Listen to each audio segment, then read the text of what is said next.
Gopalapatnam police station పరిధిలో ఎల్లపువానిపాలెం సమీపంలో భగత్ సింగ్ నగర్ శివారులో రైల్వే ట్రాక్ పక్కన సగం కాలిన స్థితిలో ఓ వ్యక్తి మృతదేహం లభ్యమైంది. ఈ ఘటన స్థానికంగా కలకలం రేపింది.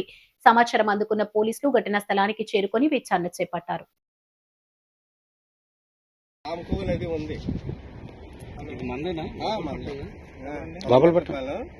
పొలంపట్లపాలెం గోపాలపట్నం సంబంధించిన మండలంలో ఉంది. పోలీస్ స్టేషన్ అంది రెవెన్యూ ఎప్పుడైనా క్లారిఫికేషన్ రాసుకుంటారు.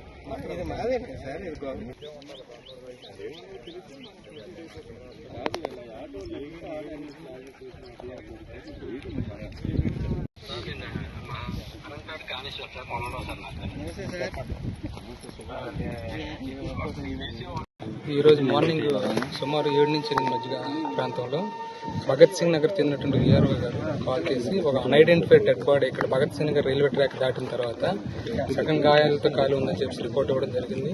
దాని మీద ఇమీడియట్ గా సీన్ ఆఫ్ అఫెన్స్ చూసినట్లయితే సుమారు 40 నుంచి 45 సంవత్సరాల వయసుకు వెళ్ళిన ఒక మగ వ్యక్తి సగం కాలిన గాయాలతో చనిపోయి ఉన్నాడు ఈ చుట్టూ కింద భాగంలో. గమనిస్తే ఆయన వేసుకున్నటువంటి లోవరు మొత్తం అంతా కాలిపోయింది. ఎడమ కాలుకి మాత్రం చిన్న పార్ట్ ఒకటి ఉంది. అదేవిధంగా రౌండ్ నెక్ టీ షర్ట్ వేసుకున్నాడు. ఆ నెక్ దగ్గర తప్పించి మిగతా భాగం కాలిపోయి ఉంది. శరీరం మీద ప్రస్తుతానికి ఎటువంటి గాయాలు కూడా మనకి కనిపించలేదు. నేరస్థలం వద్ద కాలిపోయినటువంటి సెల్ ఫోన్ కూడా ఒకటి ఉంది. దానికి మేము క్లూస్ టీమ్ తెప్పించాం. ఫింగర్ ప్రింట్ క్లూస్ టీమ్, అదేవిధంగా ఆర్ఎఫ్ఎస్ఎల్ టీం వచ్చారు. డాగ్ స్క్వాడ్ కూడా తెప్పించాం. కేసు నమోదు చేసాము. దర్యాప్తు చేస్తాము. దర్యాప్తులు ఏమైనా ఫర్దర్ వచ్చినట్లయితే ఎప్పుడు జరిగింది అనుకుంటున్నారు? ఇది డెడ్ బాడీ యొక్క కండిషన్ బట్టి దాని యొక్క డికంపోజింగ్ పొజిషన్ బట్టి చూసుకుంటే నైట్ జరిగి ఉండొచ్చు అని చెప్పి అనుమానం వ్యక్తం చేస్తాను.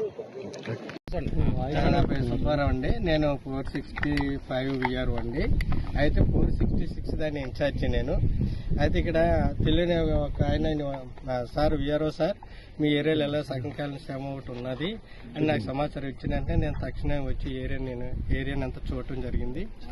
చూసినట్లయితే ఆ మనిషి ఎవరు సగం కాలి వ్యక్తున్నారు. అయితే ఒంటి పైన అయితే ఎలాంటి దెబ్బలు లేవు. అవన్నీ సగం కాలితే అంటే మేము పోలీస్ స్టేషన్ వారికి సమాచారం ఇవ్వడం జరిగింది. పోలీసు వారు వచ్చి సిఐ గారు, ఎస్ఐ గారు వచ్చి ప్రజెంట్ క్లూ టీమ్ వాళ్ళందరూ కూడా వచ్చి ఇక్కడ ఎంక్వైరీ చేసి చూడటం అనేది జరిగిందండి. వాస్తవాలు ఫర్దర్ విషయాలు ఎంక్వైరీలో తేలుతుంది.